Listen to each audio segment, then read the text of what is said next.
ನಮಸ್ಕಾರ. ಹವ್ಯಕ ಪಾಕಶಾಲೆಗೆ ಮತ್ತೊಮ್ಮೆ ನಿಮಗೆ ಆತ್ಮೀಯವಾದ ಸ್ವಾಗತ.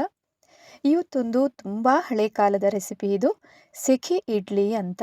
ಬ್ರೇಕ್ಫಾಸ್ಟ್ ರೆಸಿಪಿಯಾಗಿ ನೀವು ಇದನ್ನು ಮಾಡ್ಕೊಳ್ಬೋದು. ಹತ್ತಿಯಷ್ಟೇ ಸಾಫ್ಟಾಗಿ ಬಂದಿರುತ್ತೆ ಈ ಇಡ್ಲಿ. ಅದರ ಜೊತೆಗೆ ತುಂಬಾ ಪಾಪ್ಯುಲರ್ ಆಗಿರುವಂತಹ ಒಂದು ಮಿಕ್ಸ್ಡ್ ವೆಜಿಟೇಬಲ್ ಸಾಂಬಾರನ್ನು ಕೂಡ ಕಾಂಬಿನೇಷನ್ ಆಗಿ ಮಾಡೋದು ಹೇಗೆ ಅಂತ ಇವತ್ತಿನ ವಿಡಿಯೋದಲ್ಲಿ ತೋರಿಸ್ತಾ ಇದ್ದೀನಿ. ಬನ್ನಿ, ಇವೆರಡೂ ರೆಸಿಪಿಗಳನ್ನು ನೀವು ಕೂಡ ಮನೆಯಲ್ಲಿ ಟ್ರೈ ಮಾಡಿ ನೋಡಿ, ಎಂಜಾಯ್ ಮಾಡಿ ಅಂತ ಹೇಳ್ತಾ ಇವತ್ತಿನ ವಿಡಿಯೋವನ್ನು ಸ್ಟಾರ್ಟ್ ಮಾಡೋಣ. ಮೊದಲಿಗೆ ನಾವೀಗ ಬೆಳ್ತಿಗೆ ಅಕ್ಕಿಯನ್ನು ನೆನೆ ಹಾಕ್ಕೊಳ್ಬೇಕಾಗತ್ತೆ. ಇಲ್ಲಿ ನಾನು ತೋರಿಸ್ತಾ ಇರುವಂಥದ್ದು ಊಟದ ಅಕ್ಕಿ. ಇದು ರಾ ರೈಸನ್ನು ತಗೊಂಡಿದ್ದೀನಿ. 4 ಲೋಟ ಆಗುವಷ್ಟು ತಗೊಂಡಿದ್ದೀನಿ. ಈಗ ನೀವು ರಾ ರೈಸ್ ಅಲ್ಲ ಅಂತಂದರೆ ಇಡ್ಲಿ ರೈಸ್ ಅಥವಾ ದೋಸೆ ರೈಸನ್ನಾದರೂ ಹಾಕ್ಕೊಳ್ಬೋದು. ಯಾವುದಾದ್ರೂ ಸರಿ, 4 ಲೋಟ ಸಾಕಾಗುತ್ತೆ. ಈಗ ಅಕ್ಕಿಯನ್ನೆಲ್ಲ ಹಾಕ್ಕೊಂಡಿದ್ದಾಯಿತು. ಇನ್ನು ಅದೇ ಲೋಟದಿಂದ 1 ಲೋಟ ಆಗುವಷ್ಟು ಉದ್ದಿನ ಬೇಳೆಯನ್ನು ಸಹ ನಾವೀಗ ಒಂದೊಂದು ಪಾತ್ರೆಗೆ ಸಪ್ರೇಟಾಗಿ ನಾವು ಹಾಕ್ಕೊಳ್ಬೇಕಾಗತ್ತೆ. ಇವೆರಡನ್ನು ಸಹ ನಾವು ಬೇರೆ ಬೇರೆಯಾಗಿ ನೆನೆಸಬೇಕು. ಇನ್ನು ಒಂದು 3 4 ಸರಿ ಆದರೂ ಚೆನ್ನಾಗಿ ಇದನ್ನು ವಾಶ್ ಮಾಡ್ಕೊಳ್ಬೇಕು. ನೀಟಾಗಿ ತೊಳ್ಕೊಂಡು ತಂದಿದ್ದೀನಿ ಈಗಾಗಲೇ. ಇನ್ನು ಸರಿಯಾಗಿ ನೀರನ್ನು ಹಾಕ್ಕೊಂಡು 3 4 ಗಂಟೆಗಳ ಕಾಲ ಇವೆರಡನ್ನು ಸಹ ನೆನೆಸ್ಕೊಳ್ಳೋಣ. ನೀವೀಗ ಸಂಜೆ ರುಬ್ತೀರಿ ಅಂತ ಆದರೆ ಒಂದು 12 ಗಂಟೆ ಅಷ್ಟೊತ್ತಿಗೆಲ್ಲ ನಾವು ಇದನ್ನು ನೆನೆ ಹಾಕ್ಕೊಂಡ್ರೆ ಸಾಕಾಗತ್ತೆ. ಈಗ ಮುಚ್ಚಳವನ್ನು ಮುಚ್ಚಿ ನಾನೀಗ ನೆನೆಯೋದಕ್ಕೆ ಬಿಡ್ತಾ ಇದ್ದೀನಿ. ಈಗ ನೋಡ್ಬೋದು 4 ಗಂಟೆ ಆದ ನಂತರ ನಾನೀಗ ತೆಗೆದು ತೋರಿಸ್ತಾ ಇದ್ದೀನಿ. ನೋಡಿ, ಚೆನ್ನಾಗಿ ನೆಂದಿದೆ ಇವೆರಡೂ ಸಹ. ಇನ್ನು ನಾವಿದನ್ನು ರುಬ್ಕೊಳ್ಳೋದಕ್ಕೆ ಇಲ್ಲಿ ನಾನು ಗ್ರೈಂಡರನ್ನೇ ಬಳಕೆ ಮಾಡ್ತೀನಿ. ಪ್ರತಿ ಬಾರಿಯೂ ನಾನು ಗ್ರೈಂಡರಲ್ಲೇ ನಾನೀಗ ರುಬ್ಕೊಳ್ಳೋದು. ಇಡ್ಲಿ ತುಂಬ ಅಂದರೆ ತುಂಬ ಸಾಫ್ಟಾಗಿ ಬರೋದಕ್ಕೆ ನಿಮಗೆ ಗ್ರೈಂಡರಲ್ಲೇ ರುಬ್ಕೊಂಡ್ರೆ ಚೆನ್ನಾಗಿ ಬರುತ್ತೆ. ಈಗ ಗ್ರೈಂಡರಿಗೆ ಉದ್ದಿನ ಬೇಳೆಯನ್ನು ಸ್ವಲ್ಪ ಸ್ವಲ್ಪನೇ ಹಾಕ್ತಾ ಬನ್ನಿ, ನೆನೆಸಿರುವಂಥದ್ದು. ಮತ್ತು ಇದಕ್ಕೆ ನೀರನ್ನು ಸಹ ಸ್ವಲ್ಪನೇ ಹಾಕಬೇಕು. ಸ್ಟಾರ್ಟಿಂಗಲ್ಲಿ ಜಾಸ್ತಿ ಹಾಕೋದಕ್ಕೆ ಹೋಗಬೇಡಿ. ಜಸ್ಟ್ ಒಂದು 1/4 ಲೋಟದಿಂದ ಸ್ಟಾರ್ಟ್ ಮಾಡಿ. ನೋಡಿ, ಸ್ವಲ್ಪನೇ ಹಾಕ್ತಾ ಇದ್ದೀನಿ. ನೋಡಿ, ಇಷ್ಟಿಷ್ಟೇ ಹಾಕ್ತಾ ಬನ್ನಿ 2 ನಿಮಿಷಕ್ಕೊಂದ್ಸರಿ. ನಾನು ಈಗಾಗಲೇ ಒಂದು 2-3 ಇಡ್ಲಿ ರೆಸಿಪಿಯನ್ನು ನಾನು ಶೇರ್ ಮಾಡಿದ್ದೀನಿ. ಅದರಲ್ಲಿ ನಾನು ಡಿಟೇಲ್ ಆಗಿ ಕೊಟ್ಟಿದ್ದೀನಿ ಯಾವ ಥರ ಉದ್ದಿನ ಬೇಳೆಯನ್ನು ನಾವು ಗ್ರೈಂಡರಲ್ಲಿ ರುಬ್ಕೊಳ್ಳೋದು ಅಂತ. ಸೊ ಅದಕ್ಕಾಗಿ ನಾನು ತಿರ್ಗಾ ಅದನ್ನೇ ಹೇಳೋದು ಅಂತಂದರೆ ನಿಮಗೂ ಬೋರಿಂಗ್ ಅನಿಸ್ಬೋದು. ನಾನೀಗ ಟೋಟಲಾಗಿ ಉದ್ದಿನ ಬೇಳೆಯನ್ನು ನಾವು ಯಾವ ಥರ ನಾವು ರುಬ್ಕೊಳ್ತೀವಿ, ನೈಸಾಗಿ ಅಂದರೆ ಅಷ್ಟು ಫೈನಾಗಿ ರುಬ್ಕೊಳ್ಬೇಕು. ಅದಕ್ಕೋಸ್ಕರ ಸ್ವಲ್ಪನೇ ನೀರನ್ನು ಹಾಕ್ತಾ ಬನ್ನಿ. ನೋಡಿ, ಇಷ್ಟಿಷ್ಟೇ ಸಾಕು. 5-5 ನಿಮಿಷಕ್ಕೊಂದ್ಸಲಿ ನಾವು ಉದ್ದಿನ ಬೇಳೆಯನ್ನು ರುಬ್ಕೊಳ್ಳುವಾಗ ಅದರ ಪಕ್ಕದಲ್ಲೇ ನಿಂತ್ಕೊಳ್ಬೇಕು. ಒಂದು 20 ನಿಮಿಷಗಳ ಕಾಲ ನಾನು ರುಬ್ಕೊಂಡಿದ್ದೀನಿ. 20 ನಿಮಿಷದಿಂದ ನಂತರ ನಾನೀಗ ತೋರಿಸ್ತಾ ಇರುವಂಥದ್ದು. ಈಗ ಒಂದು ಪಾತ್ರೆಯಲ್ಲಿ ನೀರನ್ನು ತಗೊಂಡು ಚೆಕ್ ಮಾಡ್ಕೊಳ್ಳಿ. ನೀವು ರುಬ್ಬಿದಂತಹ ಹಿಟ್ಟು ಚೆನ್ನಾಗಿ ಬಂದಿದೆಯೋ ಇಲ್ವೋ ಅಂತ ಒಂದು ಸ್ವಲ್ಪ ನೀರನ್ನು ತಗೊಂಡು ನೋಡಿ, ಅದರಲ್ಲಿ ಹಿಟ್ಟನ್ನು ಹಾಕಿದ್ರೆ ಮೇಲ್ಗಡೆ ತೇಲಿತು ಮೇಲೆ ಬಂತು ಅಂತಂದರೆ ಬೆಣ್ಣೆ ಥರ ಬರಬೇಕು. ನೋಡಿ, ಹೀಗೆ ಬಂದರೆ ಸಾಕಾಗತ್ತೆ. ಇಷ್ಟಾದರೆ ನೋಡಿ, ಹತ್ತಿ ಥರ ನಿಮಗೆ ಇಡ್ಲಿ ಕೂಡ ಸೂಪರಾಗಿ ಬರುತ್ತೆ. ಅದೇ ರೀತಿಯಾಗಿ ಚೆನ್ನಾಗಿ ರುಬ್ಕೊಂಡ ನಂತರ ನೋಡಿ, ಬೆಣ್ಣೆ ಥರ ಮೇಲಿಂದ ಹಾಕಿದಾಗ ಹೀಗೆ ಬೀಳಬೇಕು. ಅಷ್ಟಾದರೆ ಸಾಕಾಗತ್ತೆ. ಇನ್ನು ತೆಗೆದು ಒಂದು ಪಾತ್ರೆಗೆ ಶಿಫ್ಟ್ ಮಾಡ್ಕೊಳ್ಳೋಣ. ಯಾವತ್ತೂ ಅಷ್ಟೇ ಒಂದೇ ಒಂದು ನೆನಪಲ್ಲಿ ಇಟ್ಕೊಳ್ಳಿ, ಇಡ್ಲಿ ನಾವು ಮಾಡಬೇಕಾದ್ರೆ ಉದ್ದಿನ ಹಿಟ್ಟಿಗೆ ಜಾಸ್ತಿ ನೀರನ್ನು ಹಾಕಿ ರುಬ್ಬಿದ್ರೆ ಅಷ್ಟು ಚೆನ್ನಾಗಿ ಇಡ್ಲಿ ಕೂಡ ಬರೋದಿಲ್ಲ. ಸ್ವಲ್ಪನೇ ನೀರನ್ನು ಹಾಕ್ತಾ ಬಂದು ನೋಡಿ, ಈ ಥರ ಹಿಟ್ಟನ್ನು ರೆಡಿ ಮಾಡಿಕೊಂಡು ಇಟ್ಕೊಂಡಿದ್ದೀನಿ. ಈಗ ಗ್ರೈಂಡರಿಂದ ಉದ್ದಿನ ಹಿಟ್ಟನ್ನು ಎಲ್ಲವನ್ನು ತೆಕ್ಕೊಂಡಿದ್ದೀನಿ. ಪಾತ್ರೆಗೆ ಹಾಕಿ ಇಟ್ಕೊಳ್ಳೋಣ ಒಂದು ಸೈಡಲ್ಲಿ. ನಂತರ ಅದೇ ಗ್ರೈಂಡರ್ನಲ್ಲಿ ನಾವೀಗ ಉದ್ದಿನ ಹಿಟ್ಟು ರುಬ್ಬಿದಂತಹ ಗ್ರೈಂಡರನ್ನೇ ಅದಕ್ಕೆ ಒಂದು ಸ್ವಲ್ಪ ಮೊದಲಿಗೆ ನೀರನ್ನು ಹಾಕ್ಕೊಂಡು ನೆನೆಸಿರುವಂತಹ ಅಕ್ಕಿಯನ್ನು ರುಬ್ಕೊಳ್ಳೋಣ. ಬಾಂಬೆ ರವದ ಹದಕ್ಕೆ ನಾವೀಗ ಇದನ್ನು ತರಿಯಾಗಿ ರುಬ್ಕೊಳ್ಬೇಕಾಗತ್ತೆ. ತುಂಬ ತರಿಯಾಗಿ ಅಂತಲೂ ಮಾಡ್ಕೊಳ್ಬಾರ್ದು. ಇನ್ನು ನೀರನ್ನು ಸಹ ಹಾಗೆಯೇ ಇದಕ್ಕೂ ಕೂಡ ನೋಡಿಕೊಂಡು ಹಾಕ್ಕೊಳ್ಬೇಕು. ಇದು ಹೆಚ್ಚು ನೀರು ಮಾಡೋದಕ್ಕೆ ಹೋಗಬೇಡಿ. ಸ್ವಲ್ಪ ಎಲ್ಲ ಸಣ್ಣ ಪುಟ್ಟ ವಿಷಯಗಳನ್ನು ನೋಡಿಕೊಂಡ್ರೆ ಸಾಕಾಗುತ್ತೆ. ಈಗಾಗಲೇ ನೋಡ್ಬೋದು ನೀವೀಗ ಇಷ್ಟು ಆಗಿದೆಯಲ್ಲ, ಇನ್ನೊಂದು ಸ್ವಲ್ಪ ಗ್ರೈಂಡ್ ಆಗಬೇಕು.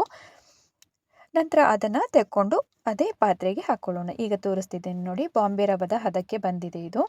ಇಷ್ಟಾದರೆ ಸಾಕಾಗುತ್ತೆ. ನೀವು ಆಗಾಗ ಚೆಕ್ ಮಾಡಿಕೊಂಡು ನೋಡ್ಕೊಳ್ಳಿ. ತುಂಬ ತರಿ ಅಂತಲೂ ಬೇಡ.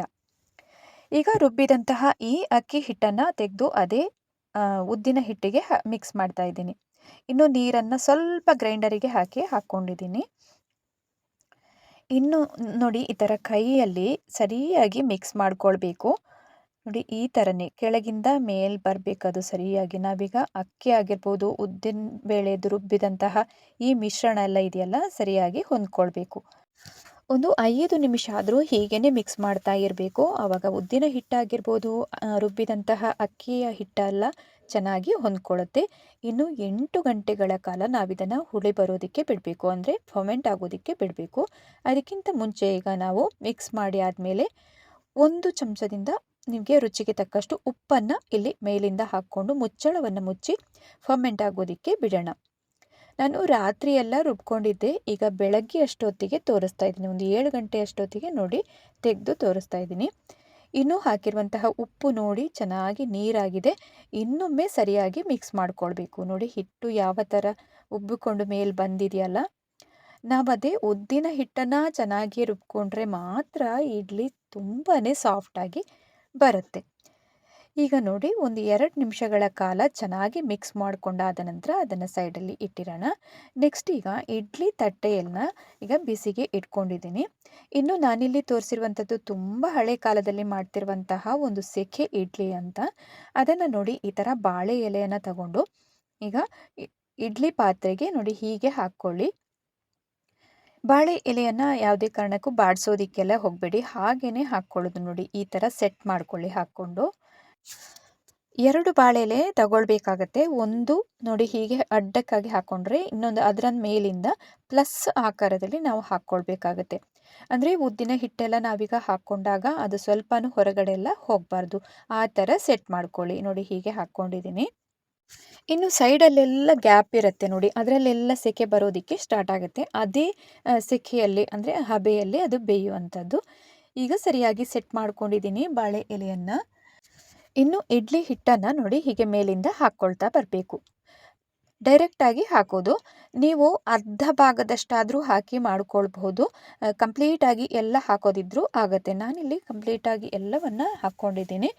ಒಮ್ಮೆಲೆ ಬೇಯುತ್ತೆ. ಈಗ ಹಿಟ್ಟನ್ನೆಲ್ಲ ಹಾಕಿ ಆಯಿತು. ಇನ್ನು ಮೇಲಿಂದ ಬಾಳೆ ಎಲೆ ಎಲ್ಲ ಎಕ್ಸ್ಟ್ರಾಸ್ ಎಲ್ಲ ಏನಿದೆ ನೋಡಿ, ಅದನ್ನು ಚೆನ್ನಾಗಿ ಈ ಥರ ತೆಕ್ಕೊಳ್ಬೇಕಾಗತ್ತೆ. ಮುಚ್ಚಳವನ್ನು ಮುಚ್ಚೋದಕ್ಕೆ ನಮಗೆ ತುಂಬ ಸುಲಭ ಆಗುತ್ತೆ. ಅದಕ್ಕೋಸ್ಕರ ನೋಡಿ ಎಕ್ಸ್ಟ್ರಾಸ್ ಎಲ್ಲ ಕಟ್ ಮಾಡ್ತಾ ಇದ್ದೀನಿ ಕತ್ತರಿಯಲ್ಲಿ. ಇನ್ನು ಮುಚ್ಚಳವನ್ನು ಮುಚ್ಚಿ ಇದು ಸ್ವಲ್ಪ ಬೇಯೋದಕ್ಕೆ ಟೈಮ್ ಹಿಡಿಯುತ್ತೆ. ಅಂದರೆ ದಪ್ಪಕ್ಕಾಗಿದೆಯಲ್ಲ, ಅದಕ್ಕೋಸ್ಕರ ಒಂದು 35ರಿಂದ 40 ನಿಮಿಷಗಳ ಕಾಲ ಬೇಯಿಸ್ತೀನಿ. ಈಗ ಅದು ಬೇಯೋಷ್ಟು ಹೊತ್ತಲ್ಲಿ ನಾವು ಸಾಂಬಾರಿಗಿರುವಂತಹ ತಯಾರಿಗಳನ್ನೆಲ್ಲ ಮಾಡ್ಕೊಳ್ಳೋಣ.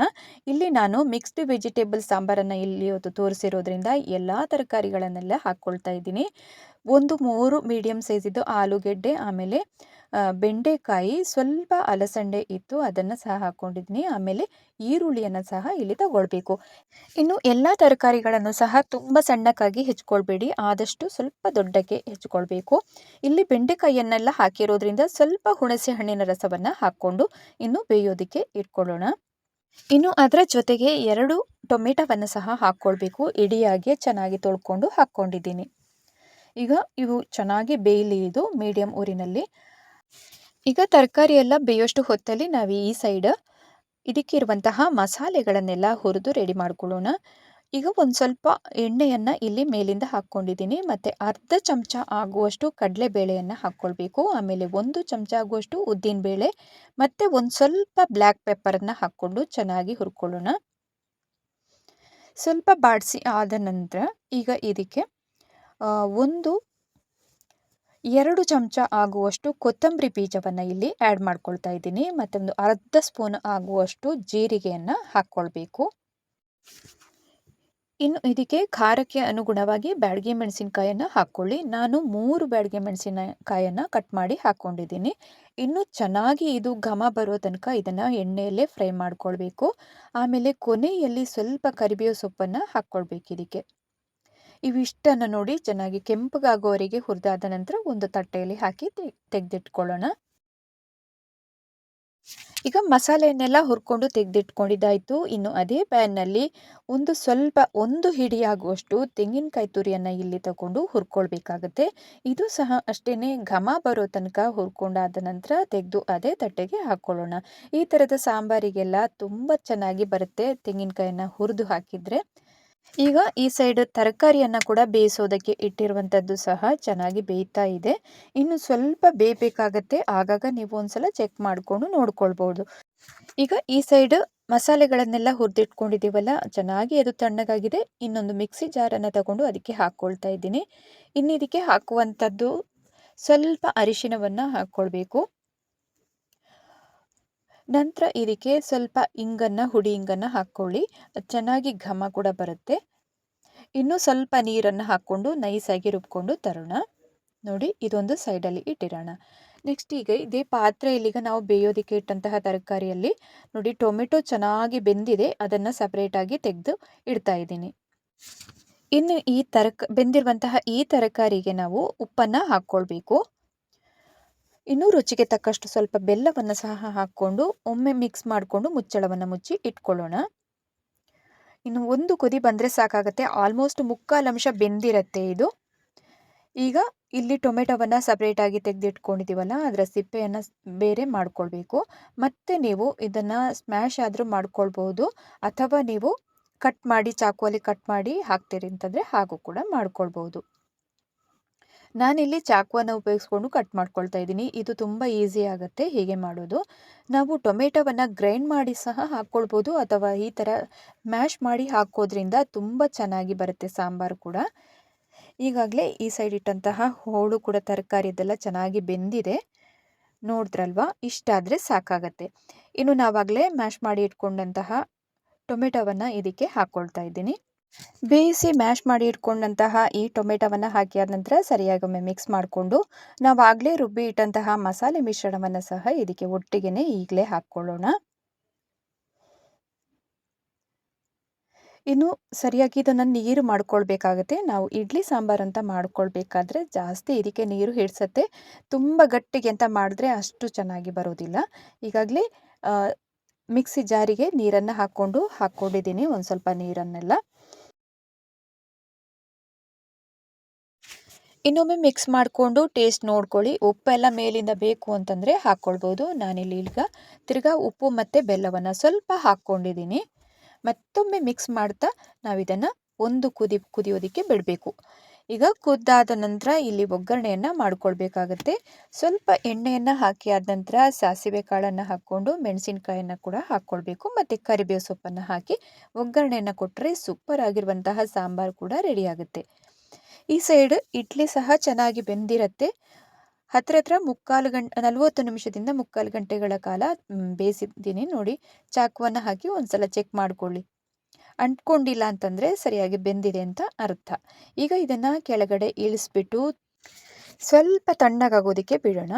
ಆರಿದ ನಂತರನೇ ನಾವು ಸೆಕೆ ಎಲ್ಲ ಬರುತ್ತಿದೆ ನೋಡಿ, ಹಬೆ ಎಲ್ಲ ಬರೋದು ನಿಲ್ಲಬೇಕು. ನಂತರ ಇದನ್ನು ಬಾಳೆ ಎಲೆಯನ್ನು ನೋಡಿ 2 ಸೈಡಿಂದಲೂ ತುಂಬ ಕೇರ್ಫುಲ್ಲಾಗಿ ಹಿಡ್ಕೊಂಡು ತೆಕ್ಕೊಳ್ಳಿ, ಅಥವಾ ಇನ್ನೊಬ್ಬರ ಹೆಲ್ಪನ್ನಾದರೂ ತಗೊಳ್ಬೇಕಾಗತ್ತೆ. ಒಬ್ಬರಿಂದಲೇ ಆಗುವಂತಹ ಕೆಲಸ ಅಲ್ಲ ಇದು. ಈಗ ನೋಡಿ, ಕೆಳಗಡೆ ಇಳಿಸಿದ ಮೇಲೆ ನಾನೀಗ ತೋರಿಸ್ತಾ ಇದ್ದೀನಿ ನೋಡಿ, ಸ್ವಲ್ಪ ಬಿಸಿಯಾಗಿ ಇರುತ್ತೆ. ಕೈಯಲ್ಲಿ ಮುಟ್ಟುವಷ್ಟು ಬಿಸಿ ಇದ್ದರೆ ಸಾಕಾಗುತ್ತೆ ನೋಡಿ, ಇಷ್ಟು ಬಿಸಿ ಇರಬೇಕು. ಇನ್ನು ಸುತ್ತಲೂ ಸೈಡಿಂದೆಲ್ಲ ಬಾಳೆ ಎಲೆನ ಬಿಡಿಸ್ಕೊಂಡಾದ ನಂತರ ನೋಡ್ಬೋದು ಎಷ್ಟು ಸಾಫ್ಟಾಗಿ ಹತ್ತಿ ಥರ ಬಂದಿದೆ ಅಂತ. ಇನ್ನು ಜಾಸ್ತಿ ಬಿಸಿ ಇತ್ತು ಅಂತಾದರೆ ಕಟ್ ಮಾಡೋದಕ್ಕೆ ಬರೋದಿಲ್ಲ, ಚಾಕುವಿಗೆಲ್ಲ ಅಂಟ್ಕೊಳ್ಳುತ್ತೆ. ಸ್ವಲ್ಪ ಕೂಲ್ ಆಗಬೇಕು, ನೀವು ನೋಡಿಕೊಂಡು ಕಟ್ ಮಾಡ್ಕೊಳ್ಳಿ.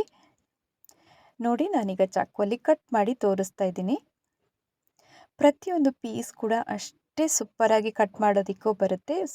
ಸ್ವಲ್ಪ ನಾವು ಕೇರ್ಫುಲ್ಲಾಗಿ ನೋಡ್ಕೊಳ್ಬೇಕಷ್ಟೇ, ಜಾಸ್ತಿ ಬಿಸಿ ಇರುವಾಗ ಕಟ್ ಮಾಡೋದಕ್ಕೆ ಹೋಗಬೇಡಿ. ಇನ್ನು ಈ ಥರ ಇಡ್ಲಿಯನ್ನು ಮಾಡೋದ್ರಿಂದ ಬಾಳೆ ಎಲೆಯ ಪರಿಮಳ ಕೂಡ ಅಷ್ಟೇ ಸೂಪರಾಗಿ ಬರುತ್ತೆ. ಮತ್ತು ಇನ್ನೊಂದು ಏನು ಅಂತಂದರೆ ಪಾತ್ರೆ ತೊಳೆಯುವಂತಹ ಜಂಜಾಟವನ್ನು ಸಹ ತಪ್ಪಿಸ್ಬೋದು. ಸೂಪರ್ ಆದಂತಹ ಟೇಸ್ಟ್ ಕೂಡ ಇರುತ್ತೆ. ನೋಡಿ, ನಾನೀಗ ಕಟ್ ಮಾಡ್ತಾ ಇದ್ದೀನಲ್ಲ, ಎಷ್ಟು ಚೆನ್ನಾಗಿ ಬರುತ್ತೆ ಕಟ್ ಮಾಡೋದಕ್ಕೆ ಅಂತ. ಕೇಕ್ ಥರ ಬಂದಿರುತ್ತೆ ನೋಡಿ, ಸಾಫ್ಟಾಗಿ ಅಂದರೆ ಅಷ್ಟೇ ಸಾಫ್ಟಾಗಿ ಬಂದಿರುತ್ತೆ. ಈ ಸೆಕೆ ಇಡ್ಲಿ ಅನ್ನೋದು ಬಹಳ ಹಳೆಯ ಕಾಲದ ರೆಸಿಪಿಯಾಗಿರುತ್ತೆ. ಇದು ನಮ್ಮ ಅಜ್ಜಿ ಅಂದ್ರೆಲ್ಲ ಇದೇ ರೀತಿಯಾಗಿ ಫಾಲೋ ಮಾಡ್ತಿದ್ರು. ಅಂದರೆ ಬಾಳೆ ಎಲೆಯಲ್ಲೇ ಹೀಗೆ ಇಡ್ಲಿಯನ್ನು ಮಾಡ್ತಾಯಿದ್ರು. ಪ್ರತಿ ಬಾರಿನೂ ಪಾತ್ರೆ ತೊಳೆಯುವಂತಹ ಜಂಜಾಟವನ್ನು ತಪ್ಪಿಸ್ಬೋದು. ಆಮೇಲೆ ಮನೆಯಲ್ಲಿ ಮೆಂಬರ್ಸ್ ಸಹ ಜಾಸ್ತಿ ಇರ್ತಾಯಿದ್ರು ಕೂಡು ಕುಟುಂಬದಲ್ಲಿ ಅಂತ ಆಗುವಾಗ. ಮತ್ತು ಒಮ್ಮೆಲೆ ಬಾಳೆ ಎಲೆಗೆ ಹಿಟ್ಟನ್ನು ಹಾಕಿಬಿಟ್ರೆ 1/4ರಿಂದ 1 ಗಂಟೆ ಅಷ್ಟೊತ್ತೆಲ್ಲ ಕಟ್ಟಿಗೆ ಒಲೆಯಲ್ಲಿ ಇಟ್ಟರೆ ಆರಾಮ್ಸೆ ಬೇಯ್ತಾ ಇರುತ್ತೆ. ಹಾಗಾಗಿ ಇದು ಪಾತ್ರೆ ತೊಳಿಬೇಕು ಅಥವಾ ತಿರ್ಗಾ ಮತ್ತೆ ಇಡ್ಲಿಯನ್ನು ಮಾಡ್ಕೊಳ್ಬೇಕು ಅನ್ನುವಂತಹ ಸಮಸ್ಯೆ ಕೂಡ ತಪ್ಪುತ್ತೆ. ನೋಡಿದ್ರಲ್ವಾ ಫ್ರೆಂಡ್ಸ್, ತುಂಬಾ ರುಚಿಕರವಾದಂತಹ ಹಾಗೆಯೇ ಸಾಂಬಾರ್ ಮತ್ತು ಸೆಕೆ ಇಡ್ಲಿಯನ್ನು ಹೇಗೆ ಮಾಡೋದು ಅಂತ. ಇವತ್ತಿನ ಎರಡೂ ರೆಸಿಪಿಗಳು ನಿಮಗೆಲ್ಲರಿಗೂ ತುಂಬಾ ಇಷ್ಟ ಆಗಿರ್ಬೋದು ಅಂತ ಅಂದ್ಕೊಂಡಿದ್ದೀನಿ. ಇಷ್ಟ ಆಗಿದ್ದಲ್ಲಿ ಚಾನಲನ್ನು ಸಬ್ಸ್ಕ್ರೈಬ್ ಮಾಡ್ಕೊಳ್ಳಿ, ಹಾಗೆಯೇ ಇವತ್ತಿನ ವಿಡಿಯೋಗೊಂದು ಲೈಕ್ ಮಾಡಿ, ಶೇರ್ ಮಾಡಿ, ಸಪೋರ್ಟ್ ಮಾಡಿ ಅಂತ ಕೇಳ್ಕೊಳ್ತಾ ಇದ್ದೀನಿ. ಹವ್ಯಕ ಪಾಕಶಾಲೆಯಲ್ಲಿ ಇನ್ನೊಂದು ಹೊಸ ರುಚಿಯೊಂದಿಗೆ ಮತ್ತೊಮ್ಮೆ ಸಿಗ್ತೀನಿ. ಅಲ್ಲಿ ತನಕ ನಮಸ್ಕಾರ.